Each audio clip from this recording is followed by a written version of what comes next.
Welcome friends. तो ये हमारा मैथमेटिक्स का पार्ट 2 है। पार्ट 1 में हमने क्वेश्चन नंबर 1 से 10 तक कर लिया था। अब हम करेंगे क्वेश्चन नंबर उससे आगे, ठीक है, 11 से। तो fill in the blanks in question number 11 to 15। तो मैं 11 से जब 15 तक वाले कराऊंगा तो उसके अंदर फिल इन द ब्लैंक्स जैसे क्वेश्चन है। 11वां क्वेश्चन है कि if y equal to tan inverse x, अगर y की वैल्यू टेन इनवर्स x है प्लस कोट इनवर्स x है और x जो है वो बिलोंग करता है रियल नंबर से, तो कहता है कि then dy by D X is, तो आपको इसका बस डेरिवेटिव निकालना है। तो y बराबर आपको क्या दे रखा है, वो दे रखा है ten inverse x plus cot inverse x। तो इसका डिफ्रेंशिएशन कर दो, dy by D x. Ten inverse x का डेरिवेटिव याद किया होगा आपने, 1 में 1 प्लस एक्स स्क्वायर होता है, और कोट इनवर्स x का डेरिवेटिव होता है -1/1 प्लस एक्स स्क्वायर, ठीक है। तो बीच में प्लस था तो यहाँ पे प्लस, तो प्लस माइनस माइनस हो जाएगा, तो यानी ये कट जाएगा, तो आंसर आपका 0 आ जाएगा। तो फिल इन द ब्लैंक्स में आप यहाँ पे 0 फिल कर देंगे, ठीक है। तो करते हैं इसका और वाला क्वेश्चन। तो ये जो ऊपर वाला क्वेश्चन था, इसको करने का एक और तरीका है। तो आपने एक फार्मूला पढ़ा होगा, tan inverse x plus cot inverse x, दोनों का जोड़ होता है पाई बाई 2। तो इसीलिए y की वैल्यू सीधा हो जाएगा पाई बाई 2, और इसका डेरिवेटिव कर दोगे तो D Y by D X equal to, ये कॉन्स्टेंट है, कॉन्स्टेंट डेरिवेटिव 0। तो आप डायरेक्ट ऐसे भी कर सकते थे, ठीक है। तो इसके और में भी एक क्वेश्चन है, if cos X multiply Y equal to K है, तो cos X Y cos bracket X Y बराबर के है, तो where K is constant and X Y is not equal to N pi, n belongs to z यानी integer, तो then D Y by D X is equal to. तो कुल मिलाकर इसका भी आपको डेरिवेटिव करना है। तो देखो इसका डेरिवेटिव मैं करके दिखाता हूँ आपको। तो क्या दिया हुआ है आपको, कोस ब्रैकेट में एक्स वाई इक्वल टू के दिया हुआ है। अब आप क्या कर दो, इसका डेरिवेटिव कर दो। तो साइन एक्स का डेरिवेटिव, कोस एक्स का डेरिवेटिव क्या आता है, माइनस साइन एक्स। लेकिन अभी इसका चेन रूल से अब इसका भी डेरिवेटिव करना पड़ेगा, ठीक है। तो अब हम इसका भी चेन रूल से डेरिवेटिव करेंगे। के कांस्टेंट है तो इसका डेरिवेटिव 0 हो गया, तो हो जाएगा ये माइनस का साइन एक्स वाई। इसका डेरिवेटिव लोगे तो इसमें प्रोडक्ट टूल लेगा, तो प्रोडक्ट टूल के अनुसार पहला एक्स का डेरिवेटिव लेंगे तो 1 मल्टीप्लाई दूसरा सेम यानी वाई, फिर प्लस अब एक्स सेम और वाई का derivative D Y by D X हो जाएगा बराबर 0, ठीक है।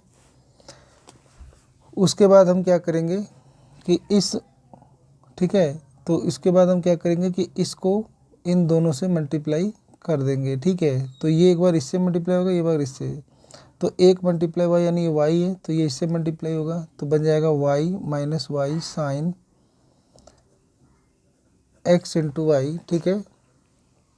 और ये माइनस इससे मल्टीप्लाई होगा तो हो जाएगा माइनस, ठीक है, minus sine X multiply Y और फिर मल्टीप्लाई एक्स और multiply D Y by D X बराबर 0।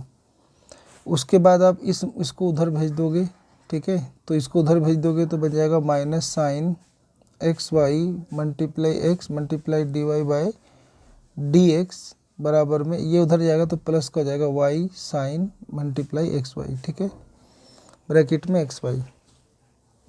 आपको सिर्फ चाहिए था D Y by D X, तो ये डिवाइड में भेज दोगे आप, तो बन जाएगा X D Y by D X ही चाहिए, तो आप लिखोगे वाई साइन एक्स वाई, और ये आपका डिवाइड में आ जाएगा, तो माइनस का साइन एक्स वाई और मल्टीप्लाई में एक्स, तो ये वाला आपका कट जाएगा, तो D Y by D X आ जाएगा आपका माइनस वाई बाई एक्स।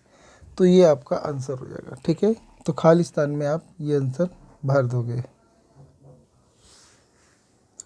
तो क्वेश्चन नंबर 12 है कि the value of lambda so that the function f defined by this is continuous at x equal to pi is what। तो खाली स्थान भरना है कि लेमडा का मान क्या होना चाहिए ताकि ये जो फंक्शन है ये कंटिन्यूस हो जाए एट एक्स बराबर पाई पर, ठीक है। तो हम जानते हैं कि जब कोई भी फंक्शन कंटिन्यूस होता है तो उसका राइट हैंड लिमिट और लेफ्ट हैंड लिमिट बराबर होना चाहिए। यानी इसको यूँ लिखते हैं कि लिमिट का x tends to pi negative यानी लेफ्ट हैंड लिमिट, और फिर limit x tends to pi plus right hand limit बराबर होना चाहिए फंक्शन की वैल्यू के बराबर होना चाहिए। ठीक है, तो बस हम ये दो ही ले लेंगे, लेफ्ट हैंड लिमिट और राइट हैंड लिमिट। जो हम राइट हैंड लिमिट लेंगे तो राइट हैंड लिमिट कहाँ है, ये रहा, जब पाई की वैल्यू मतलब जो x की वैल्यू पाई से बड़ी है तो उसका आ रहा है कोस x। तो हम यहाँ पे लिख देंगे लिमिट x टेंस टू पाई और यहाँ लिख देंगे कोस x, और यहाँ पर लेफ्ट हैंड लिमिट में कौन सा आ रहा है, तो ये आ रहा है, तो लिखेंगे लिमिट x टेंस टू पाई। ठीक है, x टेंस टू पाई और फंक्शन हो जाएगा आपका ये लेमडा x। तो हम इसमें x की जगह पुट कर देंगे पाई, तो ये जाएगा आपका कोस पाई, और यहाँ पर पुट कर देंगे x की जगह पाई, तो ये हो जाएगा आपका मतलब लेमडा x की जगह पाई। तो कोस पाई का मान -1 होता है, बराबर हो जाएगा आपका लेमडा पाई। तो ये डिवाइड में आ जाएगा, तो लेमडा के लिए हो जाएगा -1/पाई। तो आपका -1/पाई जो है ये आंसर हो जाएगा। ठीक है, तो उम्मीद करते हैं आपको समझ में आ गया होगा, ये आपका आंसर हो गया। ठीक है, तो खाली स्थान में यहाँ पे भर देंगे। तो क्वेश्चन नंबर 13वां करेंगे। क्वेश्चन नंबर 13वें में लिखा है कि the equation of the tangent of the curve y बराबर sec x at the point 0, 1 is what. तो इक्वेशन ऑफ टेंजेंट, इस कर्व के ऊपर इस पॉइंट से टेंजेंट जो जा रहा है तो उस टेंजेंट का इक्वेशन लिखना है। ठीक है, तो वो इक्वेशन क्या होगा, तो आपको लिखा क्या है, तो आपको दिया है y बराबर sec x। ठीक है, तो आप इसका डेरिवेटिव कर दोगे तो dy/dx, तो ये हो जाएगा sec x का derivative sec x tan x, sec x multiply tan x हो जाएगा। अब हमें बोला था कि किस पॉइंट पर, तो इस पॉइंट पर 0, 1, तो हम पुट कर देंगे 0 और 1, तो जहाँ जहाँ x है वहाँ 0, y की जगह 1, तो यहाँ तो 0 ही पुट करना है। तो अगर हम यहाँ पे रखें कि sec इधर हो जाएगा x की जगह 0 और मल्टीप्लाई tan x की जगह 0, तो याद करेंगे कि ये जो sec 0 0 होता है, tan 0 0, तो 0 आ गया, तो यानी स्लोप ऑफ टेंजेंट जो है, ये जो स्लोप ऑफ टेंजेंट कहलाता है, तो ये आपका आ जाएगा 0। ठीक है, तो आपको क्या चाहिए था, इक्वेशन। ठीक है, इक्वेशन ऑफ टेंजेंट, तो इक्वेशन ऑफ टेंजेंट का फॉर्मूला आता है y माइनस y1 बराबर स्लोप x माइनस x1। तो y माइनस y1 की वैल्यू क्या है, ये पॉइंट ही होता है x1/1, तो यहाँ पे रख देंगे 1, और स्लोप अभी आपका 0 आया था, इसको हम m भी कहते हैं, तो 0 आ गया, और x माइनस x0 की वैल्यू 0 ही है, तो इसे करेंगे तो y माइनस 1 बराबर में x आ जाएगा। ठीक है, तो सॉरी ये 0 इससे मल्टीप्लाई होगा, ये 0 हो जाएगा, तो y बराबर ये माइनस का 1 हो जाएगा, तो ये आपका इक्वेशन ऑफ टेंजेंट आ गया। ठीक है, तो ये हमारा आंसर हो गया। अगला क्वेश्चन करेंगे। अगला क्वेश्चन है कि the area of parallelogram whose diagonals are 2i and -3k cap is dash square unit. तो आपको एरिया ऑफ पैरेललोग्राम निकालना है, और आपको क्या दिया हुआ है, तो आपको ध्यान से देखोगे तो डायगोनल्स आपको दिए हुए हैं। ठीक है, तो एरिया ऑफ पैरेललोग्राम का फार्मूला होता है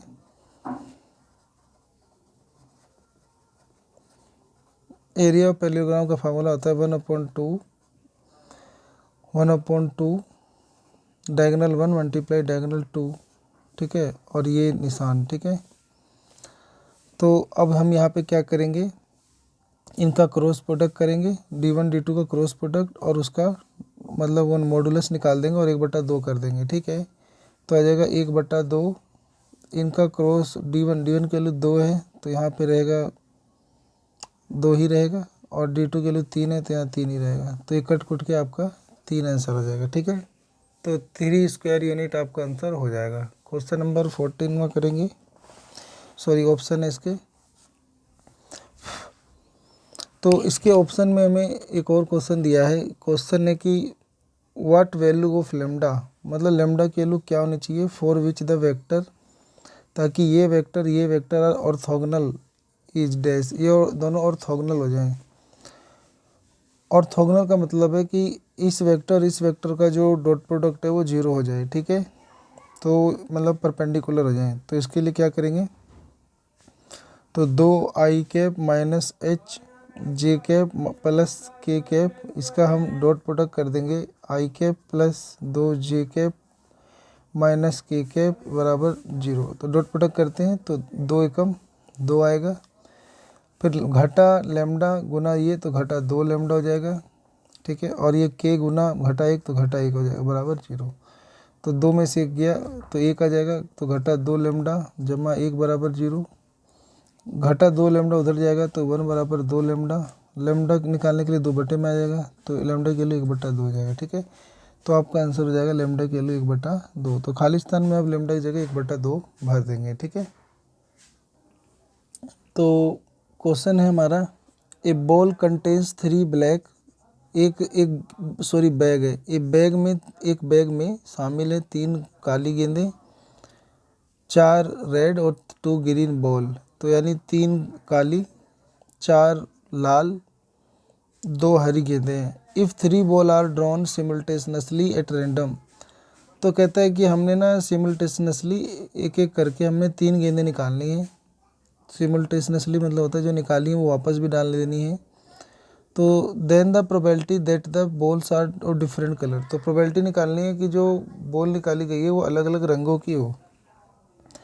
तो प्रोबेबिलिटी हो जाएगा जो अलग अलग रंगों की बॉल निकालनी है, तो उसके लिए देखो, एक तो आपको 3 गेंदें निकालनी है, तो अलग अलग रंगों की, यानी एक काली निकालोगे, एक लाल निकालोगे, एक हरी निकालोगे, और टोटल गेंदें कितनी हैं, 3 4 7 2 9 हैं।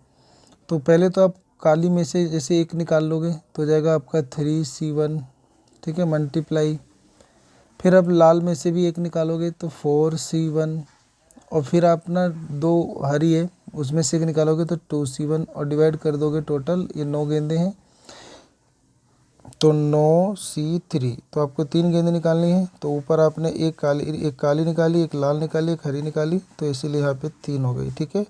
तो अब इसको सोल्व कर दोगे तो तुम्हारे को पता चल जाएगा कि कितनी गेंदें, मतलब अलग अलग रंगों की गेंदें निकालने की प्रोबेबिलिटी। तो इसका आंसर आ जाएगा 2/7। तो ये आप खुद सोल्व कर सकते हो। ये सी क्या होता है, ये सी होता है आपका कॉम्बिनेशन। तो आपने 11वीं में परमोटेशन एंड कॉम्बिनेशन पढ़ा था, तो NCR का फॉर्मूला होता था n फैक्टोरियल अपॉन में r फैक्टोरियल और n-r फैक्टोरियल। तो अब ये फॉर्मूला अप्लाई करके इसको सोल्व करोगे तो आपसे हो जाएगा, ठीक है।